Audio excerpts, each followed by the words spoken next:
So this is a 45-minute slot. Am I right? Organizers? Yes. Okay. This is going to be tough. Okay, this is like moving out of my comfort zone. I've been studying ego for a long time, but it's the first time I've doing some related stuff about how the brain works when we do coaching courses. When we teach Scrum Master, Agile coaches, how to be coaches, we open with 2 hours maybe about how the brain works. But ego is like a very big word for me, and I thank you for the opportunity of doing this, moving out of my comfort zone and speaking about something that it's not like my main portfolio of talks and courses and training and all that. That's one of the reasons that today, instead of saying, when I proposed the talk, I think that the original title is Understanding Ego. No? And I was going to say Understanding Scrum Masters, but then I realized that if I come here saying Understanding Scrum Masters, it sounds like you don't understand Scrum Masters. I understand Scrum Masters, so I am going to be telling you about Scrum Masters, which is like very arrogant and very ego-related. Okay? So I decided not to go for Understanding Ego, because I'm still struggling to understand my ego, which is one of my biggest problems in my life. I have a huge ego. Huge, okay, but right now I have it like kinda under control. It's like trapped in a small cage. But if you have been addicted to something ever, like cigarettes or food or something even worse, you know that that addiction never goes out. I quit smoking 9 years ago, okay, and I still have this nightmare at night, where I will wake up thinking that I'm speaking, I'm dreaming that I'm speaking with my friends, and then I'm holding a cigarette, and I'm like, oh my God, it's back! I have to start quitting again, no! And then I wake up in the middle of the night, oh my God, it was a nightmare. Because it was so tough. That means that the fear is still there. And one of the things and one of the reasons I never gone back to cigarettes and smoking, is that if you ever have just one puff, it's enough to get your neuroreceptor active again, saying more, I want more. So that's the reason you never go back. You never have even one cigarette, even one cigar. I used to see American movies and they say, do you want a cup of wine? And they say, no, sorry, I'm an alcoholic. And I'm like, come on, he's saying 1 glass of wine, not drinking the whole water, the whole bottle. It's just 1 glass. But then you understand that even 1 cup of wine, even 1 glass of wine is enough to get your neuroreceptor saying, I want more, and starting the addiction mechanism again. So I've been addicted to ego for a long time, and I will be all my life an addict. But right now it's like I have it kind of under control, and at least I'm conscious that I'm addicted to ego. And that's the reason I didn't want to call this talk Understanding Ego, because it's like ego feeding. I prefer not to feed my ego. And it's a small notebook of things I learned about ego. So anyway, you already know me. First of all, before we begin, number one, yes, this is tough, okay? It's tough in 2 senses. One, it's tough because I'm going to be telling you about things you should do, or things I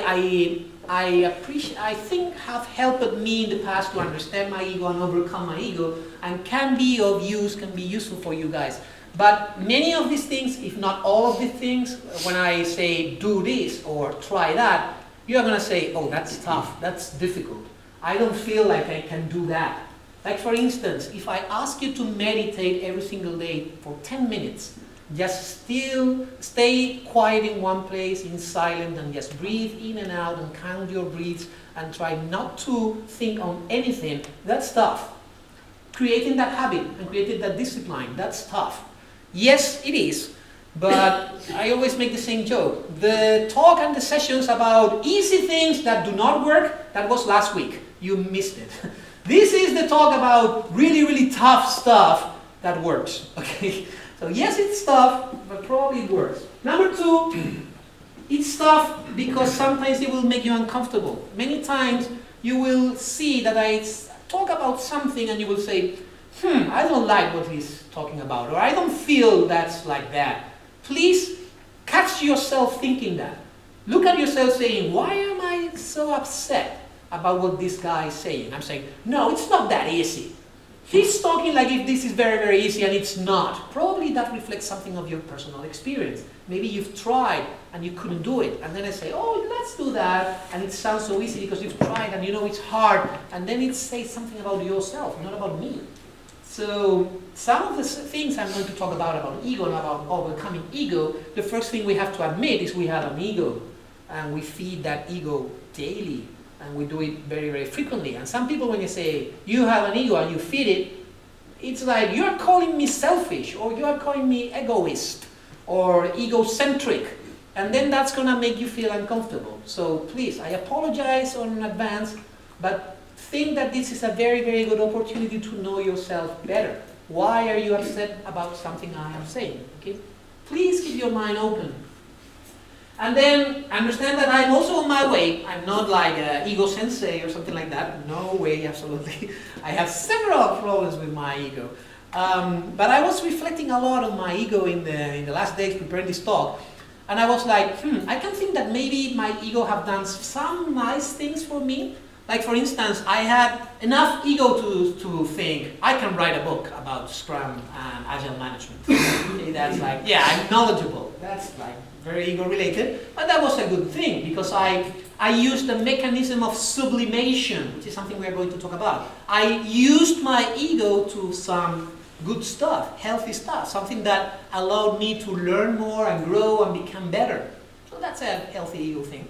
But I'm on my way in the sense that I can think about projects that went, not wrong, but projects that I have to terminate saying, I can't stand it anymore, I don't, there's this guy and I cannot work with this guy anymore. Sorry, I quit. And probably that was an ego-related thing.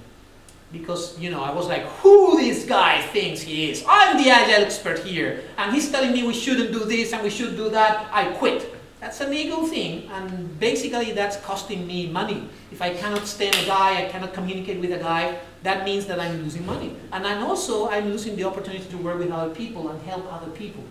So please understand, I'm the first one to say, I'm on my way. I still have a lot of things to do with my ego and to overcome my ego. I'm just sharing my experience as fellow travelers in this journey into Scrum Mastership and into conquering the human side of Scrum Mastership. Also, many of you are going to say, yeah, yes, but please think about the word but as the delete key in your keyboards, okay? When you say but, you are basically deleting anything you've said before. It's like, I'm not a racist, but. What do you mean but? You're not a racist, you're not a racist, period. If you say but, you're basically deleting anything you've said before. No, I enjoy being with Henry, but, well, that means you don't enjoy it a lot. What do you mean, but? Either you enjoy it or you don't enjoy it. But, so yes, but is a way that your brain has to say, no, this is not for me. We are going to talk about brain mechanisms, and the first thing you have to understand is that your brain is not your friend. Okay, this is some of the things we are going to learn in this talk. Let's progress. Oh, nice, it's working. Oh, but it's not working. Crumbs. I thought it's not going. It wasn't going to work. It worked for a minute. No matter. Sorry. Sometimes I have trouble with this gift, but it's going to be ready in a second. So here it is. Okay, so look. Resolution. No, here. So look at the ballerina. Okay, the ballerina is spinning. I want you to look for that ballerina for a second. And then every single one of you who think that the ballerina is spinning on a clockwise direction, please raise your hands. So we have people that are not raising your hands. No, keep your hands up. Please, keep your hands up. So some people are not seeing the ballerina rotating on a clockwise direction. This is weird. And then some people are, keep your hands up if you see the ballerina, keep your hands up if you see the ballerina clockwise. But if suddenly the ballerina starts spinning in a different direction, then get your hand down. And if again you see it clockwise, get your hands up. Let's do these experiments for some time. And let's see what happens. And look around you also. There's people that see the ballerina clockwise. Then there's some people that say, no, now it's going in another direction. And then some people are switching. Now try something spooky. Try to change the direction of the spinning with your mind. Try to think about the different direction. Keep your hands up if you see her clockwise. What the freak is happening here?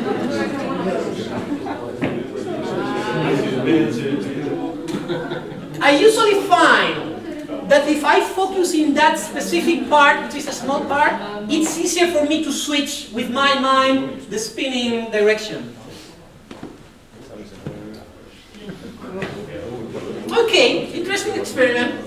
Let's stop it before your brain explodes or something. I don't want to be responsible for that. So, what happened here?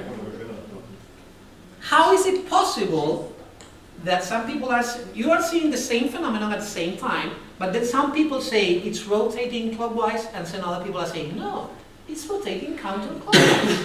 And then suddenly you say, oh, no, sorry, now it's changed, and then some other people are saying, no, it hasn't. What's happening here? Anyone has a clue? It's a projection, a reflective projection of figure. Absolutely, thank you so much. If you open the GIF, you know, I'm an engineer, so I decided to open the GIF with an editor and try to find out. If you open the GIF, this is not three-dimensional. What you see is a figure with a leg that is moving from one side to the other. It's flat. But then your brain kicks in and interprets and says, according to my experience, this looks like a lady doing spinning. So what your brain does, if it has any missing information, it fills the gaps. It fills the voids. And it creates an image, and then it projects that image three-dimensionally on your brains.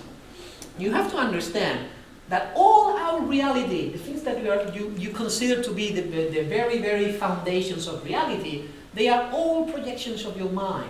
Okay? In fact, when I put my hand here in this chair, actually there's no separation between me and the chair. There's a lot of atoms, and probably there's no way to look at a separation between air, person, chair. This is paradigms, this is models, this is small bits of information you try to create in order to make sense of the light that is coming to your eyes, the sense of touch that is coming from your hands, and all the other senses. So you create an image of the world and you project that image. In that sense, the Buddha was right. Your mind creates your world. Okay? And we are going to talk about that in this talk. But many times I use this ballerina to introduce the idea of that truth is personal. It's an interpretation of yourselves. All that you believe is absolutely true. Some person might be seeing something actually different. So the first thing we need is to be humble and say, well, this is my vision. I'm seeing this. And then that's all I can see. This is what I saw. And then I have my interpretation of the truth. So keep the ballerina in mind, and I will try to elaborate on the concept of ego. Let's start with identity. Ángel Medinilla, that's an identity, me, what I think of me. Identity, as the ballerina, and as the universe, and as the world, is a construct of your mind. Identity doesn't exist by itself. In fact, when you are born, there's no sense of I, there's no sense of me. Small kids will say, Ángel wants ice cream. Have you seen small kids referring to themselves by their name? Ángel wants, me. They don't start saying me want, I want, until they are like 3-year-old maybe. But in the beginning, when they start struggling with language, they don't have the concept of I or me. This is something that gets constructed and elaborated. And it's not static.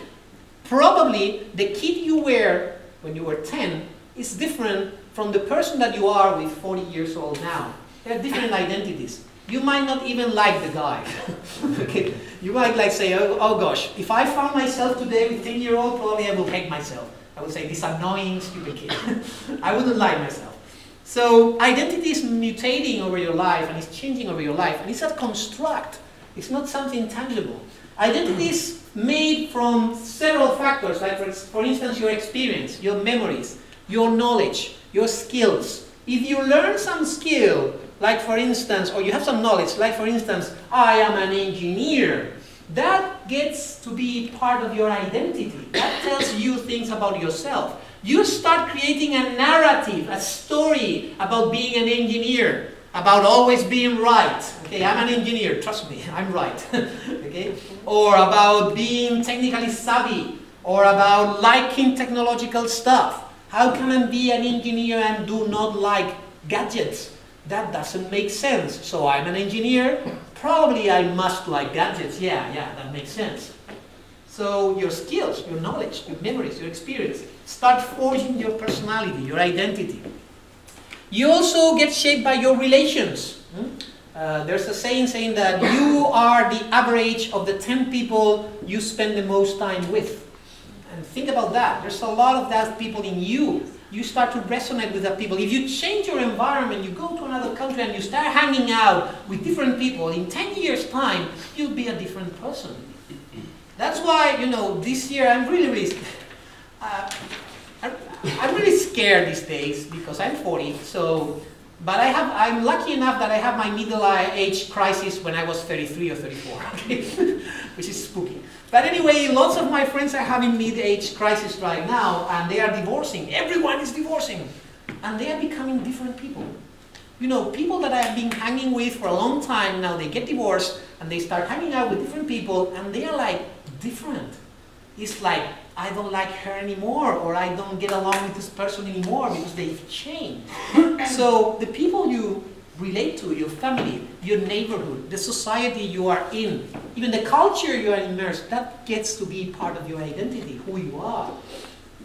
Also your belongings, not only your physical belongings, how you dress, where you live, what car you drive, also the family, the genetics. Okay? You belong to a race, you belong to a genetic pool, or a gene pool, or your habits, your beliefs. If you have been trained or raised as a Catholic, as a Buddhist, as a Protestant, as an atheist, as a politically active person, then you have some beliefs that also make part of your identity. Okay? So anyway, identity is a construction, and as I said, if you look at the brain, let's assume that everything we are is in the brain. Some people will say, well, there's a soul, or there's distributed you in cells and genes, I don't know. But from a scientific, neuroscientific perspective, let's say that everything that constructs your identity and your feelings and your emotions and your memory is at the brain. And in the brain we can locate memories, and in the brain we can locate emotions. It's in the limbic system. But we cannot locate identity. It's nowhere. There's no one part of the brain saying, see this? This is your identity. It's here. Identity is a complex phenomenon. It's happening like everywhere in the brain. It's a mixture and a compound of everything in the brain. We cannot point to one place where identity is. It's basically your self-image. That's the reason that one of the most powerful words that you can use in any language is I am. The most powerful words you can use are the words you tell to yourself. There was a time in my life, before I created my own company, where that's why I call my epiphany. I had several problems. I was smoking near to 2 packets a day, 1.5 packets a day. I was severely overweight. I was like 120 kilos. I was huge. I was doing no exercise. I was eating really, really bad. I had stress. I can tell you about stress. I can speak for hours about stress. I've mastered stress. I was an addict to stress, okay? And also I wasn't happy. I was basically not happy at all. So I have 6 out of 6 for a heart attack. Okay, I only had another one more chance, which was like hard drugs, and I was not doing hard drugs. That was the only thing I was not doing. But it was like I was trying everything in the universe to have a heart attack. And I decided I didn't want to go that way anymore. And one of the things that made me realize that that was not good is that, you know these days where you are really, really stressed and you are running from one place to another and you are saying, holy crap, holy crap, holy crap, or something like that? Can you relate to that? Well, my saying, my mantra, meditation was, I want to die. I want to die, I want to die, I want to die, I want to die. I was saying that to myself over and over and over and over. And then one day I was driving my car and suddenly I had a pain in my chest. And I started feeling like really, really cold in my face. And it was difficult for me to breathe. And I had to pull out. And I thought, I'm going to die here now. And it was was not that. It was just stress and, you know, wearing a tie, which is something against all common sense, like putting pressure on your neck to look fancy. And I decided, holy crap, what's this? I cannot do this anymore. So the words you tell to yourself, if you say, I want to die, I want to die, I want to die, that's probably going to happen. So be careful. Try to look at the things you are telling to yourself. For instance, I am is what I call a self-fulfilling prophecy. It's like I like, or I dislike, or I want, or I don't want. Be careful when you use those words. They are powerful, magical words. If you say, I am a clumsy person, you will be a clumsy person. But if you start telling yourself, I'm a sports person, I like sports, I do sports. We were talking about running. I started running a year ago. Starting running, please never do that. Run. Run is fantastic. Running is amazing. But never start running. Because to start running it's awful. It hurts. And it feels upward. And you can't run for 5 minutes before you start coughing your lungs. And you know, it's terrible. And then I started running. And some people were asking me, but do you like running? And I was like, of course I don't like it. No, I don't like running. But I have to. Because if I have to be healthy and if I want to lose some weight, which I've had, I have to do some cardio. And then one day I caught me thinking that I don't like running, but I have to. And that's a narrative. And in that story, you are like the poor guy that gets forced to do something that you actually don't like. And I said, no, I'm going to change my narrative. I'm going to start, yes, I actually do like running. I started lying to myself. No, I like this stuff. You know what's nice? I get to be in the sun. I get a nice suntan. And everyone now is like, wow, you look so healthy. And I'm losing some weight. And oh, fantastic, I'm not tired anymore. Guess what? I did my first half marathon a couple of weeks ago, and I didn't even get tired. Because basically the stories you tell to yourself suit your identity. And now I'm like, oh, I'm a runner. 2 years ago, I was saying, I'm a terrific walker. I do 100-kilometer marches walking every once in a while. But I'm a terrible runner. I am a terrible runner. So your brain says like, part of my identity is like, I don't run very good. If I start running good, then I'm not me anymore. I'm denying myself. I will be something else. Me, I am the one that is terrific walking, but terrible running. If I start saying something different, I become something different. Your brain doesn't like that. Because it's like you are destroying me, you are denying me. If you're like, no, I don't have time, you are telling that to yourself. You are creating a narrative for yourself, and that's becoming part of your identity. No, I don't like that. Like or dislike, that's a construct. And that the first time you realize that, it's really, really painful. Some of you right now are like, no, I know I don't like coffee, and that's not a construct. I don't like it, and that's it. Well, guess what? That's a construct. Several years ago, I was having coffee with milk, and I was putting like 4 or 5 spoons of sugar into the coffee. Okay, proper coffee, what you would call it proper coffee. No? You put the spoon, and the spoon will stay like straight, okay, in the sugar. No? And then one day I will forget to put sugar, and I will say like, I forgot to put sugar in the coffee. But then I started being like concerned about weight and health. So I started diminishing the amount of sugar, and I was like, yeah, you know what, I have to. But then suddenly one day, I tasted the coffee and I was like, this coffee tastes really, really good. It actually tastes, wow, what coffee is this? And my wife says, well, this is a regular coffee we're always buying. And I was like, no, this is different coffee.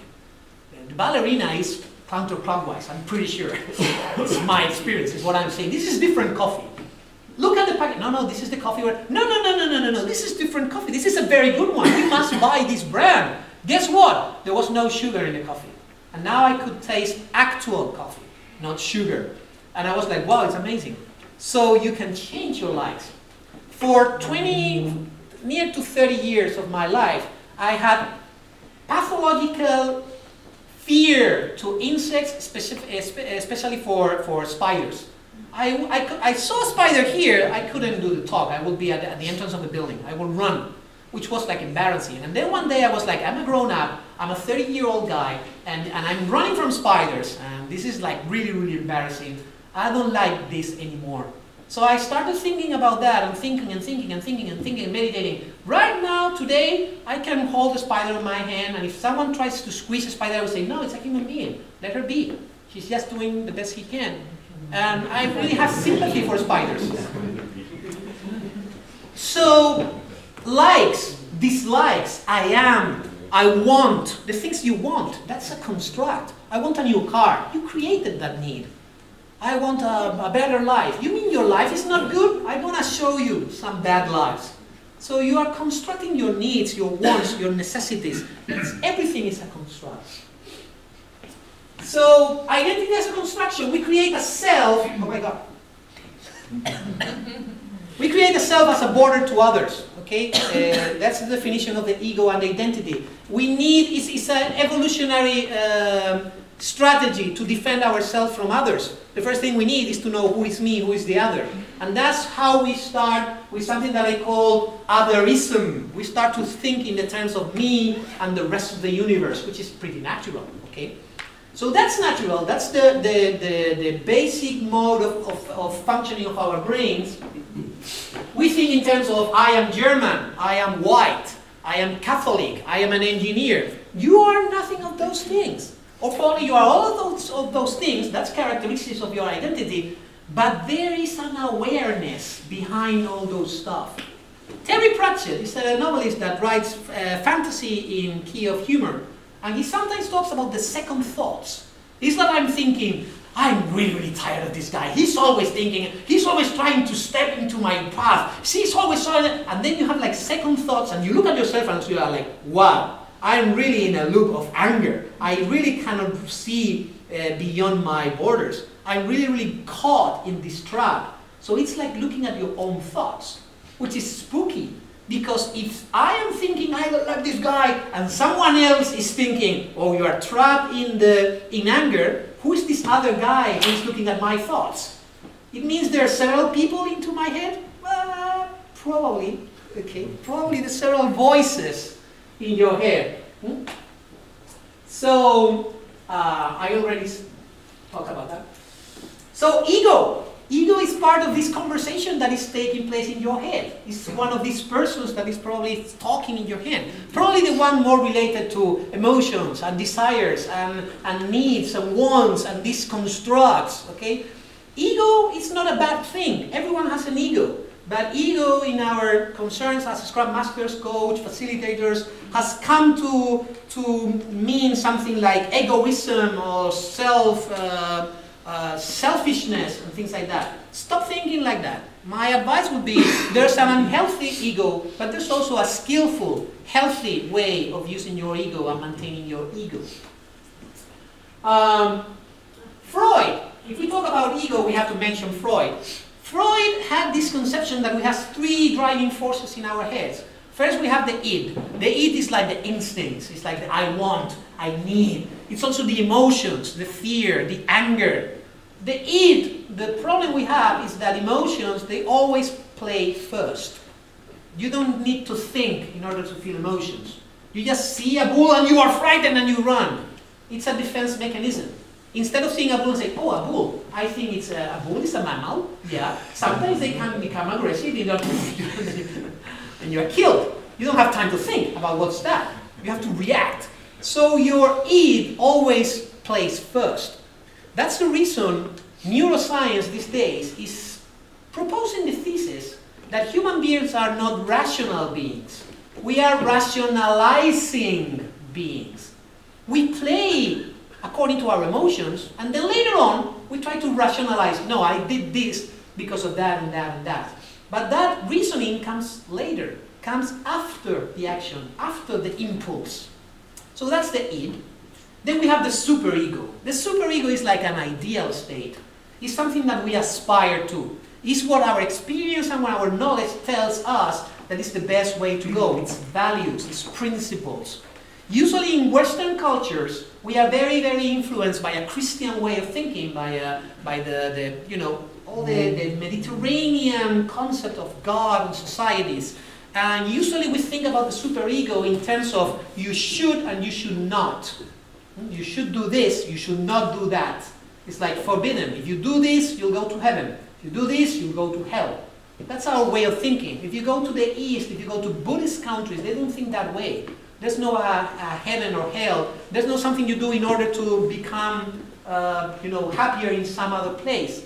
They think that, well, you want to be happy here. And in order to be happy here, you have to end suffering. And in order to end suffering, we believe that these are the ways that will help you end suffering. So it's a different way of thinking, but basically, it's the same aspirational style, aspirational state.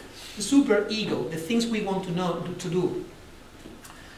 And then we have the ego, and the ego is like balancing between these two forces. Like, for instance, a donut. Oh, a donut, yummy. Who's that? Id. That's the id. I want it. But then the superego says, yeah, you say that in November, but in 6 months' time, 7 months, it's going to be beach time. You're going to go to the beach, and you want to look like handsome. It's human side. So you better not eat the donut. Also, that's like chemical crap that has cholesterol. That's not good for your planet. Did you say you wanted to lose some weight? Now you want to eat some donut? Who's that? That's the superego. And then the ego is like balancing these two forces, and it's taking a decision. If you don't have the ego under control, you will always eat the donut. Why? Because your brain is wired to favor instant gratification over long-term benefits. That's the reason we never write tests. Because tests don't have an instant gratification. Writing tests is boring. But then it has a future profit. Okay, so if you don't have control over the team ego, over organizational ego, you will always favor short-term decisions instead of long-term. The problem is that many times organizations, they don't think. How many of you will agree on that? Organizations do not think as organizations. They are not very rational. They are more emotional than rational. How many of you will agree on that? Organizations are more emotional than rational. Not many of you, not most of you. Interesting. Let's go on and see if I can change your minds. So there's an unhealthy ego. And an unhealthy ego is the source for fear, anger, greed, aversion, delusion, clinging to things. Your super ego is telling you nothing is permanent. Everything will be over sooner or later. You will die someday. Keep that in your mind and all your actions will be different. But then your ego is telling you, donuts! Piles of donuts! And donuts are tangible, but your death is not. It's a future abstract concept that you prefer not to think too much about.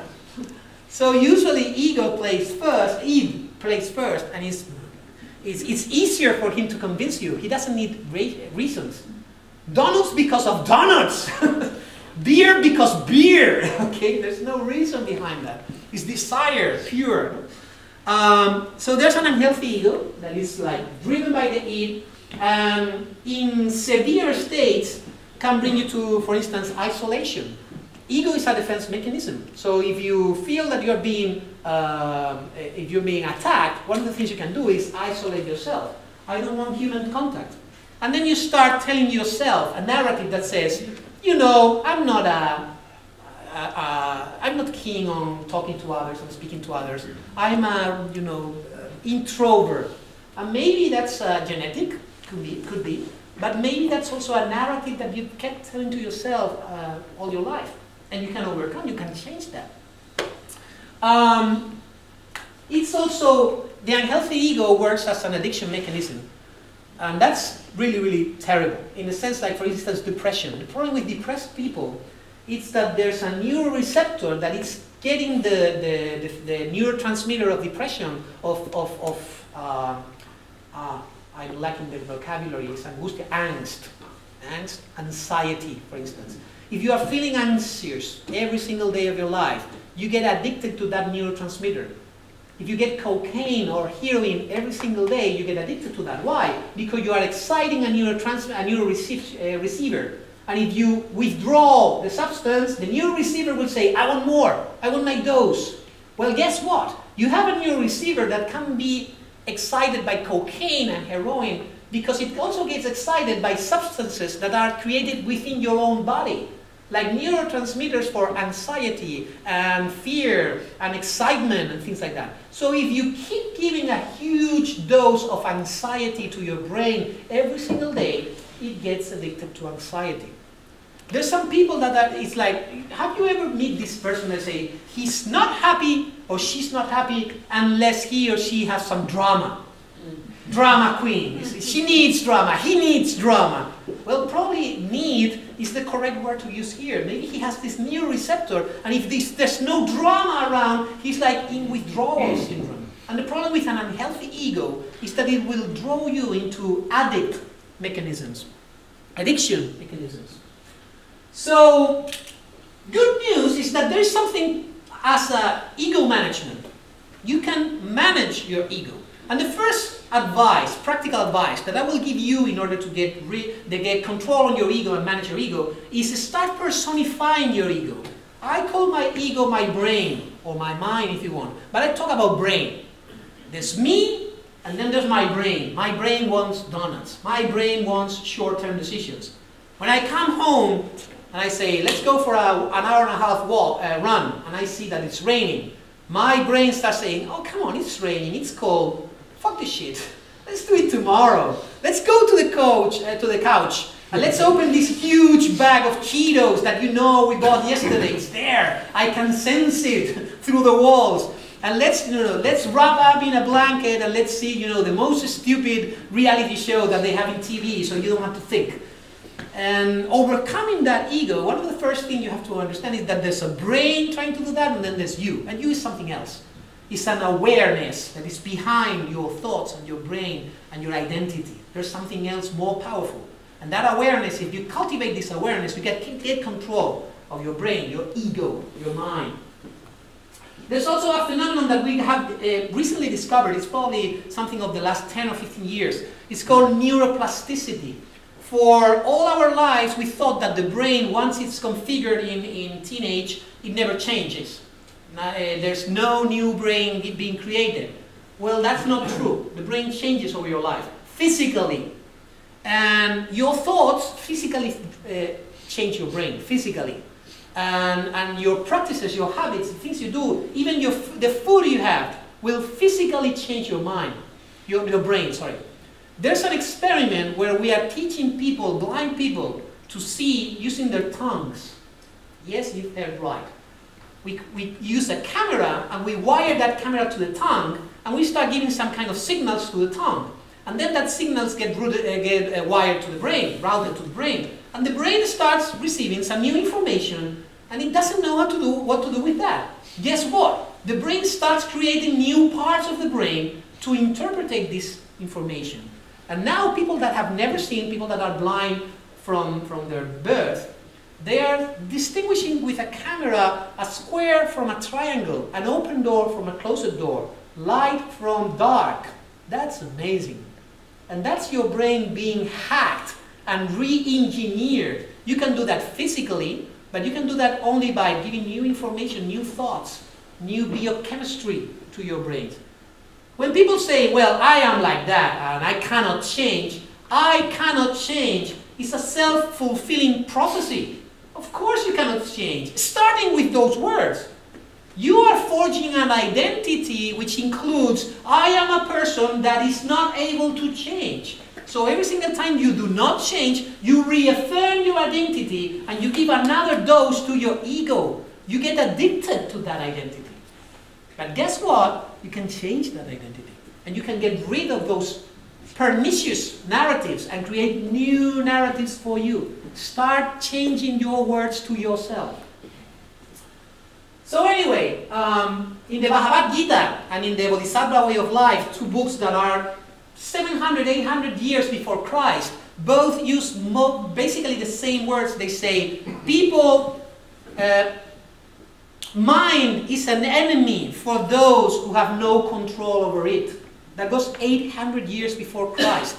And now we are starting to understand that through psychology and neuroscience and ScrumMastership. Okay? Mind is an enemy for those who have no control under it. I started this talk saying your brain is not your friend. When I say your brain, for me that's a way to say your ego is not your friend. It's against you. It's your enemy unless you have control over your ego. And then you can make your ego work for you. Masakatsu agatsu, this is Japanese for true battle, is battle against oneself.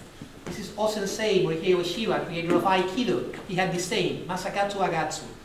Real battle is the battle you have over yourself. So there's a healthy ego. There's a healthy ego, and the healthy ego is a source of calmness and happiness and motivation and growth and learning and discipline. Those come through the control of the ego, through understanding your ego, something that I'm still trying to understand my ego. That's why this is a small notebook on ego. It's a healthy ego, the one that is, sorry, what was the word? It's merciful and tolerant, and it's also the one that lets you engage in activities. I'm missing the word. It's later on this. It's when you do something that is not for yourself, it's for others. It's like your altruism. Thank you so much. It wasn't coming to me. Thank you so much. So altruism is something that comes out of the control of your ego. Your ego is saying, I, me, greed, wants. Why are you giving my stuff to others? But then you have a super ego, an aspirational state. If you listen to your aspirational state and you see that you are not giving this because of greed, and you catch yourself being greedy, then you can control that. And you can change your narratives and say, no, I'm not a greedy person. I'm an altruist. And you can start a narrative about that, about being an altruist. And with the narrative comes the action, and with the actions comes the habit, and with the habit comes the character, and with the character comes the personality. So it's something that takes time, but you start changing the stories, and then you change your actions, then it becomes a habit, and the habit forces your character and your fate as a human being, your destiny. Who are you going to be? What are you going to do for others? What's going to be your impact in the people that are around you? That's also in synchrony with your ego. So why is ego bothering us? Why are we talking about ego so much? Sorry, this is taking longer than I expected. This is the first time I'm doing this material. Well, we are usually concerned about ego because we have teams, and then usually when we have disagreement and conflicts, which is going to be the next talk, then we have this, he never agrees with me, that's because of his ego. Usually people want to know about ego, but not about your ego, about the ego of others. I expect others to be in control of their egos, not me. I don't have a problem with my ego. It's the other people. It's the rest of the universe that has a problem with their egos. Guess what? If you try to analyze that narrative, something seems really, really wrong. Okay? Everyone is wrong except me. And there you have a problem with their ego, not me, which I'm the most, knowledgeable person in the universe. That's an unhealthy ego. So it's interesting that we start knowing that this thing about expecting others to change and blaming others for their egos is not a very good start. How do I change the ego of other people? Guess what? Wrong question. That's otherism. We expect others to change. That's also, in economic terms, we call that the tragedy of the commons. The tragedy of the commons is we expect every other country in the world to stop burning oil and coal. But we have a dependency. We cannot stop using oil. But probably the United States, they have a lot of money. Let them build solar farms and things like that. We cannot. We're a small country. We hope every other country in the world to stop fishing tuna fish, which is delicious, by the way, but we are going to make them extinct. So we try to create these Kyoto protocols, and we create agreements about not fishing more tuna fish and not killing more whales. But then every single fisherman in the world expects the others to stop. But me, I have to feed the family. So that's a tragedy of the commons, where something is common to everyone, seems like no one is responsible for that thing. Otherism. Two things you have to meditate about. Everyone in this universe loves themselves more than they love others. No matter what you tell your husband, no matter what you tell your wife. I love you more than myself, yeah, sure. That's why you got the last donut. That's your kid. So, but this is beautiful, because if you understand that everyone wants to be happy, everyone wants to stop suffering, and everyone loves themselves more than they love anyone else in the universe, if you meditate enough about that, it's impossible not to love everyone. This is beautiful. Because then you start to understand that everyone has a positive intention, even if it's against your own interests. Okay? People are acting out of positive intention. I do believe, and I do have faith in that. And that, I feel that that helps me be a better human being. If I start the narrative that people have negative intentions and they wake up in the morning and they are brushing their teeth thinking about how can I screw Angel Medinilla today? It means that my beliefs and my narrative about the human condition are very, very bad. It's very difficult to love your team and help your team from that perspective. You have to switch your perspective. Meditate about that. In Africa, they have this word Ubuntu. That is, it means I am because you are. I am because we are. Okay, I don't want to spoil Guardians of the Universe, but anyway, Ubuntu means I am because we are. It's like I cannot exist as a separate being. My identity is tied to the relationship I have with others. So in order to be happy, I need everyone to be happy. In Buddhism, we believe that there's no boundary, no clear boundary between your personal happiness and the happiness of others. So ego is a trap. Ego is something that separates you from the others, and if you believe that you are some separate entity and separate being, probably you will concentrate on creating your own experience as fulfilling and happy as possible, and it's not going to work. How many cars do you need to buy in order to understand that cars are not making you happy? How many new clothes do you want to buy in order to understand that once the instant pleasure of buying a new things is gone, your shirt is not making you any more happy than you were a month ago? We need to understand that happiness comes from different places, and probably not only as an isolated being, but partly. There's a saying by Carl Jung saying, everything that irritates us from other people tells something about ourselves.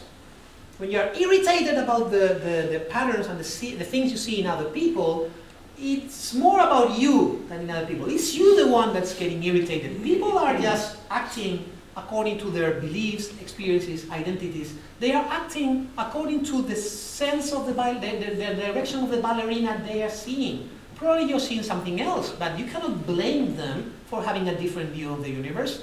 They don't have your identity, they don't have your experience, they don't have your memories. They are different beings, they have different conclusions, and for them, their idea and their conclusion is the best possible in the universe. Understand that, and it's more difficult to get irritated and frustrated because people can't see your truth and your ideas.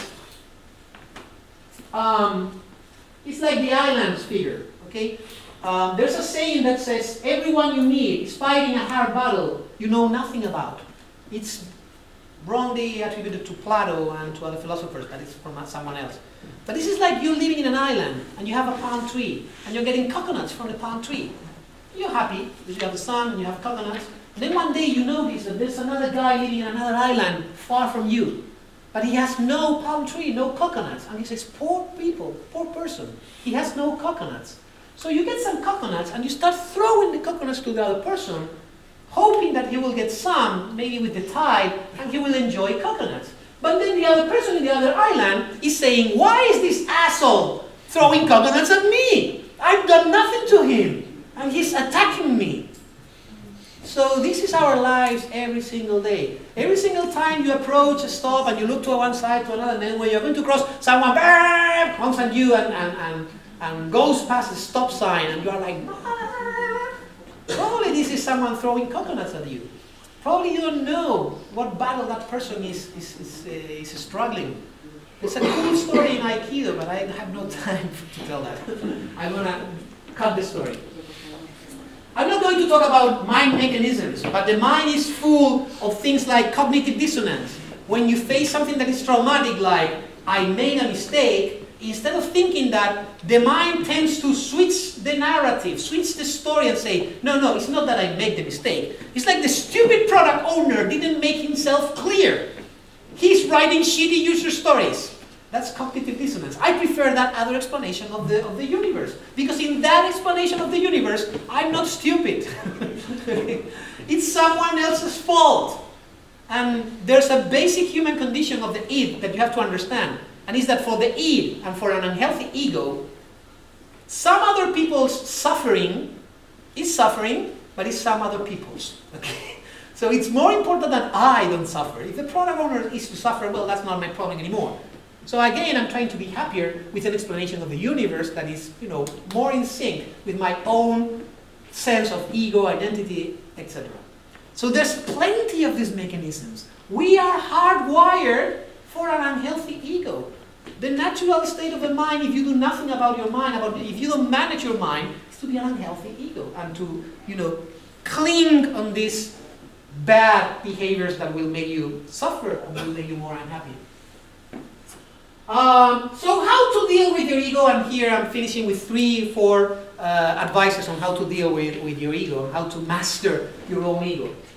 Number 1, being aware. This is the most simple, important thing you can do to change your lives. The one most important small thing that you can do, easiest thing that you can do, in order to change your lives and to be more successful as human beings, is to be aware, to cultivate these second thoughts, to do regular scannings of yourself. I find that meditation is a very good way of doing that, but there's several other ways. You don't have to go into yoga or Buddhism or meditation or spiritual stuff. You can do psychotherapy, or you can do coaching sessions, or you can try to do regular scanning. Regular scanning, there's some cool apps for that. There's an app that at random times of the day will ring a signal. And at that signal, what you have to do is like saying, how do I feel myself? How do I see myself right now? Both physically and emotionally. So the first thing is like, right now I'm excited, I'm happy. Oh, cool. Many times we don't notice that. Or sometimes it's like, how do I feel myself? Do I feel good or bad? Bad. What is it? Is it hunger? Is it anger? Is it frustration? Is it sadness? And sometimes it's like, I feel bad, but I don't know why. And I don't know what's it. Well, just notice that. Just be aware that you're feeling bad for no apparent reason. Interesting. Also, scan yourself about your posture. Many times a day, I find myself like this in front of the computer. And then the sign will say, bing, and I will say, oh my God, once again. And I will try to, get here, shoulders up, straight column, and try to create a more healthy posture. Because with posture, there's also a connection between body and mind. If you cultivate power postures, for instance, it creates a boost on the limbic system. It gives you like chemicals. If you go through your life like this, that's creating a pattern on your mind. But if you go through your life with a different posture, it's like faking it until you make it. No, it's faking it until you become it. You become a more confident person by changing your posture to a more confident posture. I can point you out to the neuroscience behind that later on. Okay, I can give you the reference. Scan yourself frequent times a day. How do I feel right now? What am I thinking now? What am I feeling now? How do I behaving now? Do that regularly. And use your inner compass. Everyone has an inner compass that tells you, I'm feeling good, I'm feeling bad. You don't need reasons for that. It's either, I feel good, or, nah, I'm not feeling good. If you're not feeling good, try to think about why. And if you're feeling good, try to find what are the things that are making you feel good now. Because the more you are aware of those things, the most your brain will seek for those things and look for them. That's important, because the brain gets a lot of information, and it discards all the information that seems non-important. That's the one reason that when you are pregnant, you see pregnant women everywhere. Have you noticed that? When your wife, not me, but my wife is pregnant. When my wife was pregnant, in Spain we have this saying now, we are pregnant. Some women are like, no, I'm the one giving birth, I'm the one pregnant. Screw you. Don't touch me. You are responsible for this. But when we were pregnant, you see pregnant women everywhere, and you see, child trolleys everywhere, and you're like, holy crap, have there been always so many pregnant women, or it's only now? It's because your brain now decides that that's important information, and now you notice. So if you start saying the things that make me happy are important information, your brain will notice those things more frequently, and guess what? You'll be happier more frequently. That's important. Ananda was the personal assistant to the Buddha, and when Buddha died, people came to Ananda. Ananda hadn't reached nirvana yet, and he said, well, Ananda, now that you don't have your master, what are you going to do? And Ananda said, now that I don't have my master, I will let my own body be my master. And Soon, Ananda achieved nirvana in the Pali Canon. Okay? What this story is telling us is that you can learn about your own emotions, your own feelings. There's an inner compass that is telling you good and bad. So follow that compass more frequently. Notice when you are judging. We judge all the time. There was a, there was an experiment. Well, I'm not going to tell more stories because I'm running out of time. But we are saying this is good, this is bad, this is big, this is small, this is stupid, this is helpful. This is your judgment. When you say, this is a big post-it note, big is not in the suchness of the post-it notes. Maybe square is in the suchness. Maybe yellow is in the suchness. But big or small or medium is because I am comparing this to some other things. And that's my judgment. This is not in the post-it note. This is not in the suchness. So when I say that some person is a negative person, that probably is not in the suchness of that person. That's you judging that person. That's not maybe part of the identity. Maybe that person is being negative to you. That doesn't mean that that person is negative always. Try to find yourself, your ego taking control of your thinking and creating narratives as if this was a fact, a truth. No, it's not. It's an interpretation. It's your understanding of the universe, but it doesn't mean that it's the only explanation. Number two, there's only 3 of them. Overcome your ego. First, start being aware that there's an ego. First, start being aware that there's unhealthy behaviors you get trapped into. Like for instance, one day I realized that I couldn't drive anymore because every single time I was driving I was yelling at everyone and I was shouting at everyone. And I decided I wanted to change that because it was making me really, really unhappy. So I started a process of being aware of anger and trying to empathize with the other people driving and saying maybe they don't have the same needs as me not to suffer. And maybe they are suffering a lot and I don't want that for me. And today I have to say that I have improved a lot. Not perfectly, but I have improved really, really a lot. It's not like my heart goes pounding anymore when I'm driving a car. Okay? So once you are aware of your tendency to go in an unhealthy behavior, overcome that behavior. There's several ways to do that. One is like especially start cultivating a positive mindset. There's nothing you can do with a positive mindset that will be done better with a negative one. That's a big truth. So even if you don't start, these things about positive thinking, this is hippie stuff, mambo, yambo, kumbaya, tree hugging, yeah, whatever. Try to explain me, how are you going to be better by being negative, by being cynical, by being sarcastical? We love sarcasm, it's so funny. But sarcasm is a form of aggression. I've used sarcasm all my life, I was good at it. But then one day I discovered that sarcasm was a form of violence and aggression for someone. And I still rely many times on sarcasm when I want to make fun, like when I talk about the Scrum Mom and things like that. That's very sarcastic. But it's something different. I try to refrain myself of using sarcasm with teams and people when I'm coaching and consulting because never, not a single time, Eve had a very positive effect on people, being sarcastic with them. We've done everything we could. Yeah, of course. So I'm pretty sure you did everything you could. We can see the results. No one had ever been motivated by sarcasm. Okay? So try to be positive and try to stay positive and assume positive intention in others. Try to maintain equanimity. Equanimity means non-judgment. Experiment things as they are. Try not to put anything on them. That's coaching state. If you're coaching someone, you have to cultivate this state of, I'm listening to this person. I'm not gonna project my feelings, my ideal and my belief that he should be doing this or she is doing this wrong. That's my projection. That's me. You have to shut down that thought and stay unjudgmental, non-judgment. That's equanimity. Try to practice altruism and connect to others. Seek flow state. One of the best ways of getting rid of your ego is to get into flow mode. Flow is this time you are like creating a PowerPoint presentation or you're coding or you're doing Excel spreadsheets. You are so into the task that everything else in the universe gets distracted. And it's a very, very fulfilling sensation. You can find that playing video games, you can find that running, you can find that in many, many different ways. But cultivating flow states, like meditation or mantra-based meditation and things like that, is a very good way of starting to overcome your ego. Practice also thought suppression. This seems difficult. In fact, you never, unless you are a very, very advanced meditation practitioner, you never get actually 100% rid of thinking.